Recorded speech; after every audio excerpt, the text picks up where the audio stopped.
पवन देव के अंश से भीम का जन्म हुआ था। पवन पुत्र कहलाते थे भीम। और हनुमान जी भीम को बहुत मानते थे, क्योंकि भाई है ना, भाई का प्यार तो भाई के अंदर में होता है, बहुत प्यार। भीम को बहुत हनुमंत लाल जी मानते थे। एक बार हनुमान जी सोचते हैं कि भीम को कभी कभी बल का गुमान हो जाता है, तो खतरा करेगा, इसलिए जरा इसको ठोक ठाक दे। तो हनुमंत लाल जी छोटा बानर के रूप में पड़े हुए हैं, लंगूर को रास्ते में रख दिया।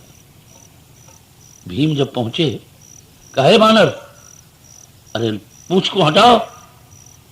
हनुमान जी कहते हैं, भैया मैं बूढ़ हो गया, नहीं उठा जाता है, जरा लंगूर को उठा करके तुम चले जाओ। तो भीम सोचा कि लंगूर उठाकर ऐसा फेंक दें कि इस पहाड़ से उस पहाड़ पर चला जाए। लेकिन लंगूर उठाने के लिए, जो ही उठाने के लिए चाहा, नीचे नीचे गिर गए भीम। हनुमान जी मुस्कुरा रहे हैं। सारी 50,000 हाथी का बल है भीम के बाण, तो पूंछ में लगा दिया, कुछ तस मस नहीं हो सकता। पूंछ के एक बाल, हनुमंत लाल जी के पूंछ का एक बाल में 50,000 हाथी का बल लुढ़क गया। वो जैसे है वैसे न सीधा हो सका न टेढ़ा हो सका। भीम कहते ना, ये बानर ने। हाथ जोड़ते हैं कि आप बानर के रूप में कौन हैं? हनुमंत लाल जी मुस्कुरा दिया, कहा मैं बानर हूं। कहा ना, आप कौन हैं आपको कहना होगा, नहीं तो हम चरण नहीं छोड़ेंगे। हनुमंत लाल जी उठकर बैठे, कहा मैं हनुमान हूं। कहा हनुमान? तो इतना इतना बड़ा पहाड़ लाए, धौलागिर उठाकर लाए, तो समुद्र फान गए, क्या क्या नहीं किया, यही रूप में? हनुमान जी कहते ना, वो तो त्रेता का रूप था, इस द्वापर की पृथ्वी हमारे रूप को बर्दाश्त नहीं कर सकेगी और न तुम देख सकेगा। कहा नहीं प्रभु, उस रूप को दिखाइए एक बार। कहा तुम नहीं देख सकेगा और वो रूप में पृथ्वी जगमगा जाएगी। कहा जगवान एक बार हमको तो दिखाना ही। तो भाई का प्यार, कहा तो देखो, कनक भुद्धरा काल शरीरा, 73 तार तक तो सिर्फ पामे बढ़ रहा है ठेहुने। सिर्फ ठेहुना को बढ़ते हुए देखकर भीम देखा कि जब इतना बड़ा ठेहुना, उसके बाद जांग, उसके बाद शरीर, उसके बाद ही गर्दन, ये कहां चला जाएगा? कहा लौट जाइए, हम देख लिया। तो ऐसे भीम थे और ऐसे हनुमंत लाल जी की कृपा थी।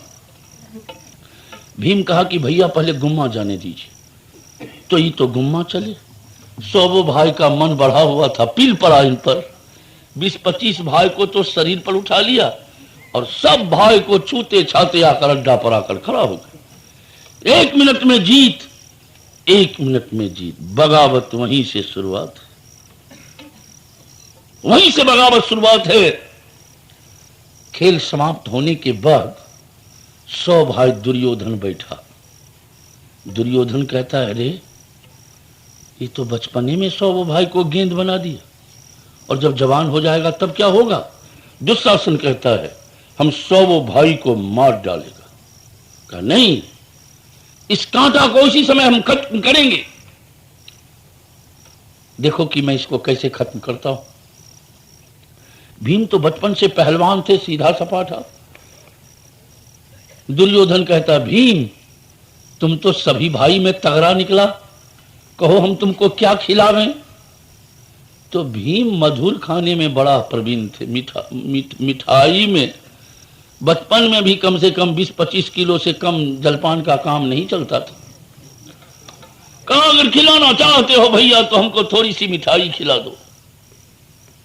दुर्योधन सोचा कि अच्छा मौका दिया। मिठाई में पूरा विष मिलाकर भीम को खिला दिया। आहा, विष की नशा चढ़ते ही भीम उलटकर गिर जाते। गिरते ही कर्मी के लत्ती में कसकर बांध दिया दुर्योधन, और ये नदी में जाकर फेंक दिया कि सर्वदा के लिए सो जाओ। पर मारने वाला है भगवान, बचाने वाला है भगवान। मारने वाला है भगवान, मारने बालन बांका होगा उसका, जिसका रक्षक निधान।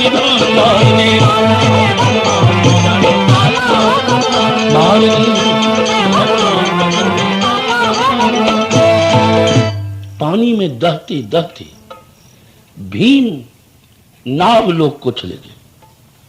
नागराज देखा एक बहुत बड़ा वीर बालक, वीर समझकर इसको जान मारकर फेंक दिया है, लेकिन इसका भाग तो मेरे पास ले आया जहां विष का खजाना है। नागराज फन के द्वारा सारे विष को खींच लेते। भीम जब होश में आ गए, कहा मैं कहां हूं? कहा घबराओ नहीं बेटा, तुमको कोई जान मारकर फेंक दिया, विष खिलाकर फेंक दिया, लेकिन तुम्हारा भाग्य हमारे यहां ले आया। अब तुम पहलवान समझकर जान मार दिया, तो यहां से हम तुमको महापहलवान बनाकर भेजेंगे। नागलोक में रहने के बाद नागराज चलने के समय भीम को 50,000 हाथी का बल इनाम में दिया, आशीर्वाद दिया कि तुमको 50,000 हाथी का बल हो। उधर से कसदम बनाए हुए भीम पहुंच गया। दुर्योधन देखा, अरे पानी में भी नहीं डूबा, अब तो ये चौटाहा सांप हो गया, सारे खानदान को ही खत्म कर दे। लाह का घर बनाया, कहा पिताजी हम दोनों एक साथ नहीं रहेंगे, हमसे इनको अलग कर दीजिए। कहा ठीक है अलग कर दूंगा। कहा नहीं मैं घर बना चुका हूं, ये उस घर में जाए। लेकिन घर बनाने वाला मिस्त्री जो कारीगर था वो बड़ा नास्तिक नहीं आस्तिक था। वो जान रहा था कि इन पांचों भाई को जलाने की साजिश किया है। एक कोस दूरी से नीचे में सुरंग खानकर और यहां पर एक मोटा खंभा लगा दिया कि मैं अपना काम कर जाता हूं, अब इनके भाग से जैसा। पांचों भाई मां कुंती के साथ उस घर में चले आए। घर में जब चले आते हैं तो अर्जुन कहते भैया ये गंधक महक रहा है, लेकिन ये तो धर्मात्मा है। कहते अरे मकान ही बना है, कुछ काम आया होगा। उसके बाद 12 बजे रात्रि में चारों तरफ से किवाड़ बंद कर आग लगा दिया, तो लाह का मकान एकाएक बरक गया। अर्जुन उठते हैं भैया आग, बगल से देखते हैं तो चारों तरफ से आग लग गई। दौड़कर जब फाटक पर आते हैं तो फाटक बंद। कहा या जनार्दन बेमौत हम सब मर गए, जल गए। तो नकुल को सब चीज, सहदेव को सब चीज मालूम था, कौन मरेगा कैसे क्या होगा, लेकिन उनको एक श्राप दिया गया था कि जब तक आपको कुछ पूछेगा नहीं आप बता नहीं सकते। धर्मराज पूछते हैं सहदेव कुछ बचने का उपाय? अब कुछ नहीं। कहा उपाय तो है। कहा अरे तो तुम बोला अब तक क्यों नहीं? कहा पूछा हमसे कब? ये अनुशासन, बड़ा भाई अगर नहीं पूछे तो छोटा भाई बोल कैसे सकता है? कहा तो अब तो आग सामने है। कहा भैया ये खंभा जो लगा हुआ इसके नीचे में सुरंग है, अगर भीम भैया चाहें तो भीम उसको पकड़, कहा ये तो बाएं हाथ का कई बार उठा देते। खंभा को उठा दिया, पांचों भाई मां कुंती के साथ निकल गए। छौराही उसी मकान के बगल में सोया हुआ था, ऊपर से टुकड़ा उसके बदन पर गिरकर छौवो जलकर, छौवो की हड्डी मौजूद है, मांस और चमड़े समाप्त हो गए। दुर्योधन जब सुबह आता है तो 6 लाश का देखा, समाप्त कर दिया। पर मैं कहता डंके की चोट पे ध्यान से सुनियो लाला अपना, हरि है हजार हाथ बाला, मैं कहता डंके की चोट पे, मैं कहता डंके की चोट पे ध्यान से सुनियो लाला अपना, हरि है हजार हाथ बाला,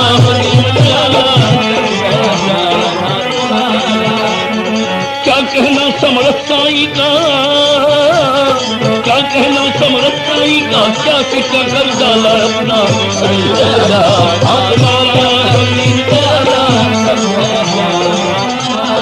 क्या कहना समरथ साई का, क्या सिक्का कर डाला अपना हरिहरा हाथ मारा।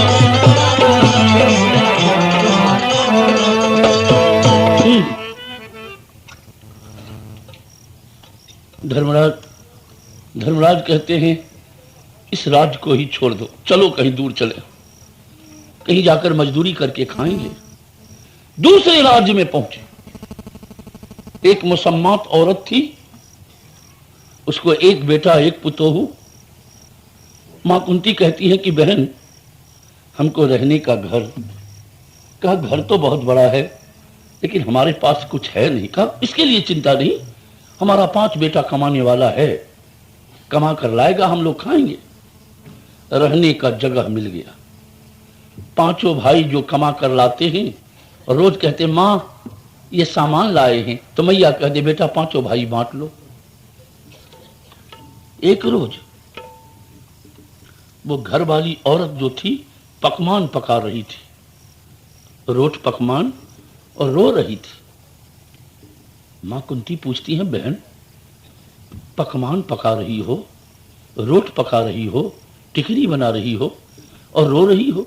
कहा बहन इस राज्य में एक राक्षस है, उसको एक डाला पकवान और एक नरमांस रोज उसको मिलता है राजा के यहां से। एक रोज मेरे घर की पारी आ गई, मेरे पति और एक डाला पकवान उसके पेट में। आज फिर मेरे घर की पारी आ गई है बहन, अब एक मेरा बेटा है तो मैं भी मुसम्मात, मैं भी विधवा, और आज मेरी पुतोहू भी विधवा हो जाएगी, मेरा वंश नाश हो गया। स्वामी भी चले गए और आज बेटा भी चला जाएगा। मां कुंती कहती है तब तो ये काम बनने वाला है। कैसे बनने वाला है? कहा तुमको एक बेटा और हमको 5 बेटा, अगर एक बेटा हम ही दे दें, वार हिंदुस्तान। लेकिन वो विधवा औरत कहती है नहीं बहन, एक तो उस जन्म में कमाई की जो इस जन्म में पा रही हूं, और इस जन्म को भी बर्बाद करूं, यह आफत मेरे सर पर है। मां कुंती कहती है नहीं, राक्षस भी अपने मां के दूध को पिया है और मेरा बेटा भी मेरे दूध को पिया है, आज मां के दूध की अजमाइश होगी। भीम उधर से आए, मिठास का जो सुगंध लगा तो उनको तो मुख में पानी भरने लगा, लमोटा जंघिया चढ़ाए हुए। कहा मां वो मैया रोट पकवान पका रही है, कोई पर्व त्योहार है क्या? नहीं बेटा। तो ये कहा बेटा एक बात कहूं, एक मदद मांगू तुमसे? कहा मां बेटा से मदद मांगे? बेटी का अधिकार होता है कि मां के वचन को पालन करना, आखिर क्या बात है? मां कुंती कहती है बेटा इस राज्य में एक राक्षस है, उसको एक डाला पकवान और एक नरमांस राजा के यहां से रोज मिलता है। ये औरत जो है बहन, इसके मांग के सिंदूर को भी वही राक्षस खा गया, और आज फिर इसके घर की पारी आ गई है। आज इसका बेटा भी जा रहा है, पति भी चला गया और बेटा भी जा रहा है। ये सास और पुतोहू दोनों विधवा हो जाएगी। बेटा क्या तुम नहीं रक्षा कर सकेगा? भीम कहते मां एक बात बोलो, एक डाला पकवान हम ही ले जाएंगे कि कोई दूसरा ले जाएगा? कहा नहीं बेटा ले तो जाना तुम ही को है। कहा मां तब तो आज बहुत बड़ा पर्व हमको हाथ में लग गया, चाहे तो हम ही खाएंगे, नहीं तो वो दोस्त खाएंगे, अब देखा जाए कि कौन खाता है। डाला पकवान उठा लिया और मां का जो चरण चूमे ना, तो मां की आंख में आंसू आ गए कि बेटा मेरा भीम जैसा बेटा और दानव से लड़ने जा रहा है। मां की ममता, मां रो दी। कहा मां आंसू नहीं आशीर्वाद दो। गया और आया। भीम तो चल दिए, सुगंध तो जान मारे हुए था। सोचते हैं कि पहले इसको बैठ गए, डाला डाला जब तो डाले साफ कर दिया, 10-15 पकवान रहने दिए, चले वहां से। समय से 1 घंटा पीछे जा रहे और वहां तो दैत, वो भी 10,000 हाथी का बल था उस दैत के बाह में, खुरछा ही मार रहा है। भीम देखते हैं कि 1 कोस के दूरी पर वहां वो लालोट है भूख से। हो सकता है लड़ाई झगड़ा में कहीं 10-15 भी इधर उधर हो जाए, तो इसको भी हम दे दें, वही अच्छा है। बैठकर वो खाना शुरू किया। आ गया वो गरजता हुआ। भीम कहते ठहरो यार, 1-2 बचा है, जरा ले लेता हूं, आ रहा हूं तुम्हारे पास। वो 1 मुष्टिका पीठ में मार दिया। 10,000 हाथी का बल, मुष्टिका जो लगी चोट लगी। तो यहां तो 50,000 हाथी का बल झंझना गया। वो तो पीठ पर मारा और ये उछलकर उसके बीच ब्रह्मांड में मार देते। समूचा हाथ उसके कंठ तक आ गया। जिसके मस्तके में सुराख हो जाए वो क्या मिनट रुक सकता है। चिल्लाकर गिरा। वहां धर्मराज कह रहे थे मैया मुझको आने देती। न जाने भीम कहा कोई घबराने की बात नहीं, हमारा भीम आता होगा। ये मां की आवाज। तब तक वो कांख तले वो डाला को चांपे हुए भीम आ गए। कहा मां, राजा को समाचार दे दो कि सर्वदा के लिए रोगे दूर कर दिया। अब न डाला चाहिए न आदमी चाहिए उसको। इस तरह से व्यतीत किया। कहा गया है जो इंसान होते ही, जो बहादुर होते ही, परे विपत्ति पर विपत्ति किंतु पग पीछे नहीं हटाते ही। अपना रोना कभी न रोते, साथ नहीं घटाते। परे विपत्ति पर विपत्ति किंतु पग अपना रोना साथ नहीं, परे विपत्ति पर विपत्ति किंतु पग पीछे नहीं हटाते ही, साथ नहीं। द्रौपदी स्वयंवर। आकाश में मछली टंगा हुआ और वो मछली नाच रही। नीचे में एक कड़ाह में तेल है, उसकी परछाई तेल में है। उसकी परछाई नीचे में देखकर नाचती हुई मछली के बाएं आंख के बीच मणि में, जिससे दिखलाई देती है, उस आंख के बीच मणि में लगना चाहिए। जो ऐसा बाण चला सकता है उसके गला में द्रौपदी जयमाला डालेगी। तो भगवान भी बैठे, बलराम जी बैठे हुए, बहुत बड़ी सभा थी। दुर्योधन 100 भाई बैठा हुआ, 5 भाई साधु के रूप में एक चादर ओढ़े हुए, दाढ़ी बढ़ा हुआ पहुंच गए। भगवान देखते हैं, मुस्कुराते, भगवान मुस्कुरा देते हैं। दुर्योधन देखा कि नहीं 5 भूत बनकर आ गया है क्या, इसको तो समाप्त कर दिया था, ये है कौन। जब सब थक गए, कोई निशाना नहीं, तो अर्जुन बढ़े। साधु साधु कह करके पुकारा जा रहा है। तो भगवान की कृपा, जिस पर भगवान की कृपा, अर्जुन गांडीव को उठाया। गांडीव को देखते ही सब चौंक गए। अर्जुन वो ठीक नीचे देख करके, यहां तो भगवान की लीला है। जो ही मारते ही मछली नाचती हुई मछली के बाएं आंख के मणि में वो बाण लगा और मछली नीचे गिर गई। द्रौपदी अर्जुन को, अर्जुन से बहुत प्यार। अर्जुन कितना सुंदर थे। इनके गले में जयमाला जब डालने लगी, अर्जुन कहते नहीं, ये सब फैसला हमारी मां करती। मां के पास चले। 5 भाई, कुंती भी बहुत सुंदरी थी। धर्मराज कहते हैं मां, अरे आज एक अद्भुत चीज लाए हैं। भीतरे से मैया कहती है तो 5 भाई बांट लो। धर्मराज कहते हैं मां सामान देखी नहीं और 5 भाई को बंटवारा कर दिया। जब आती है तो द्रौपदी कुंती मां के चरण में गिरती। कुंती, द्रौपदी तो महान सुंदरी, अत्यंत कोमल, कमल के फूल के रंग और उसी तरह से कोमल, देख करके फूला नहीं समाती। मां कुंती कहती है, भाई हम तो देखा नहीं, लेकिन मेरे मुख से निकल गया कि पांचों भाई में बांट लो, अब जो तुम्हारी इच्छा हो वही करो। अर्जुन कहते नहीं, मां द्रौपदी को 5 भाई में बांट दिया है, तो आज से द्रौपदी का हम 5 पति। ऐसा 5 पति बैठा हुआ, द्रौपदी रोती रोती विकल हो गई, सर्वांग शरीर आंसू से भीग रहे हैं, लेकिन एक बार कदम नहीं उठाया। इस तरह से राज्य का विभाजन हो चुका था, बंटवारा हो गया। जंगल झार धर्मराज को मिला और नक्त हस्तिनापुर दुर्योधन लिया। लेकिन एक मैदानव के नाम राक्षस के द्वारा सारा वो जंगल झार आबाद हो गया, तमाम वो पानी ला दिया, हरा भरा बना दिया, रहने का मकान नहीं, एक अद्भुत मकान बना दिया, माया महल।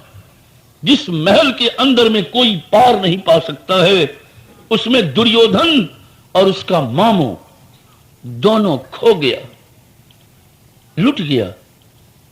और कहता है इसमें तो मेरे जैसा भोगी को रहने का जगह है। उसी में एक बार आगे बढ़ते बढ़ते वो तो चबूतरा को देखे तो तालाब मालूम हो जाए, और तालाब को देखे तो चबूतरा मालूम हो जाए। तो तालाब को चबूतरा समझकर जो बैठने गया, पानी में गिर गया। द्रौपदी वहीं पर बैठी ऊपर में थी। द्रौपदी कह देती है, अरे अंधा का बेटा तो अंधा ही होगा ना। यही बीज कारण हो गया।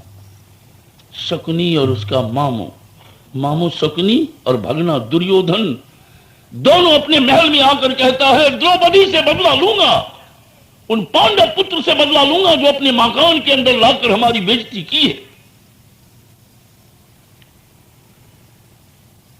शकुनी कहता है, दुर्योधन, जिस समय गांडीवधारी अर्जुन के हाथ में गांडीव है, गदाधारी भीम के हाथ में गदा, धर्मराज युधिष्ठिर मौजूद है, रक्षा करने के लिए भगवान कृष्ण तैयार है, उससे विजय पाने के लिए ब्रह्मा भी दिल में शौक रखे तो भारी भूल है।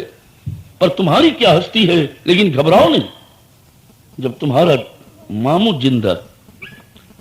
मुझे मां काली के वरदान है कि पासा खेलने के समय एक बार उनका नाम लिया तो मनुष्य को कौन पूछे, देवराज इंद्र भी हाथ मिलावे तो इंद्रासन छीन सकता हो। छल से उन पांचों भाई को बुलाओ और मेरे साथ पासा खिलाओ, देखो कि काम बनता है। एक दिन राज का कानून तुम अपने हाथ में लो। दुर्योधन पिता बहुत मानते थे अंधे धृतराष्ट्र। कहा, पिताजी एक दिन राज का कानून हमारे हाथ में दीजिए, उचित या अनुचित जो भी कुछ करूं मेरे दरबारी कर्मचारी देखते रहे, हाँ और ना कुछ नहीं कहे, आप वचन दीजिए। अंधे धृतराष्ट्र कहते, ठीक है मैं वचन दिया, जो तुम्हारी जैसी बात हो कर सकते हो। कहा, 2 पन्ना कागज में अपना मोहर दे दीजिए। पक्की कागज बनवा लिया, भेष पिताम्बर के पास दिखलाता है कि आज राज्य के कानून हमारे हाथ में हैं, उचित या अनुचित जो भी कुछ करूं मेरे दरबारी कर्मचारी देखते रहे। बाबा भीष्म भी लिखित दे दिया, द्रोणाचार्य, कृपाचार्य, अश्वत्थामा, शल्य जो दोनों पक्ष के थे सब हाथ काट दिया, सब लिखित दे दिए। और एक पन्ना पर लिखता है कि धर्मराज को मालूम कि मैं भी कुछ अनुष्ठान करने जा रहा हूं, इसलिए पांचों भाई द्रौपदी के पास चले आओ।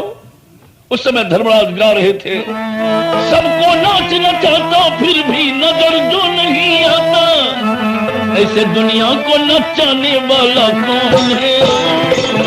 श्याम है, श्याम है, राधे श्याम है, भगवान है, सबको नाचना चाहता फिर भी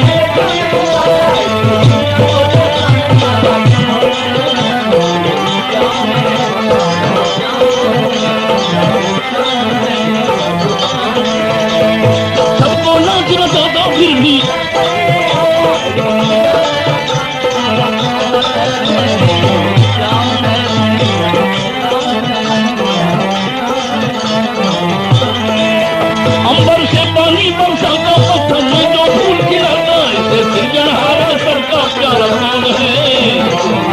राम है, घनश्याम है, राधे श्याम है भगवान। अंबर से पानी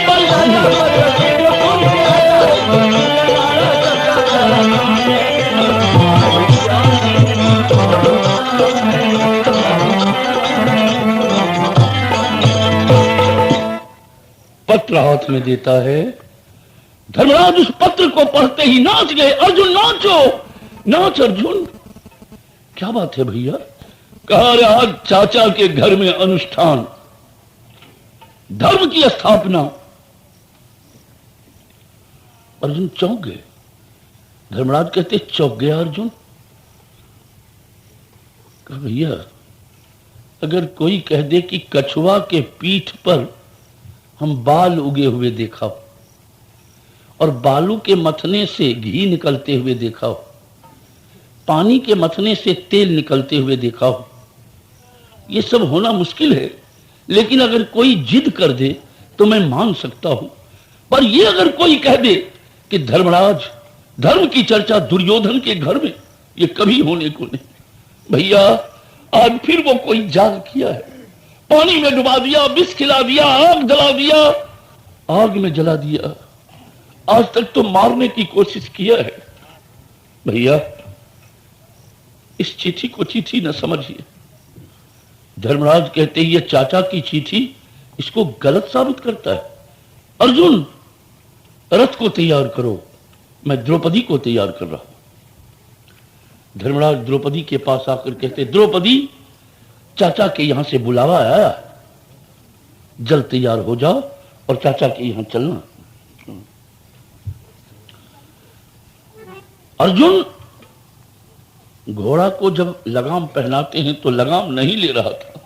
अर्जुन कहते लगाम लेना होगा, घोड़ा महाराज का हुक्म है। आज मैं भी जानता हूं कि कुछ अनहित होने वाला है, कहता है बायां नेत्र आज भैया कुछ होने वाला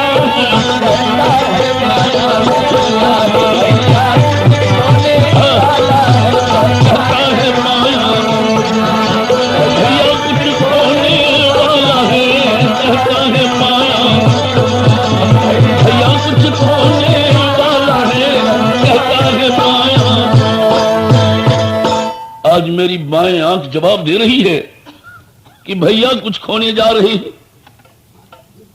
रथ तैयार किया, पांचों भाई द्रौपदी के साथ उस रथ पर बैठ गए। वहां दुर्योधन एक विशाल सभा की आयोजन किया है, विशाल सभा का आयोजन किया है। 20 लाख की भीड़ थी। ऊपर में 3 सिंहासन दिया है, मंच बहुत बड़ा मंच, बीच में अंधे पिता धृतराष्ट्र और एक कोने पर बाल ब्रह्मचारी भीष्म पितामह और एक कोने पर आचार्य गुरु द्रोणाचार्य। क्या होने जा रहा है किसी को पता नहीं। एक शकुनी उसका मामू जानता है और एक खुद दुर्योधन जानता है, तीसरा कोई नहीं। पांचों भाई पहुंच गए।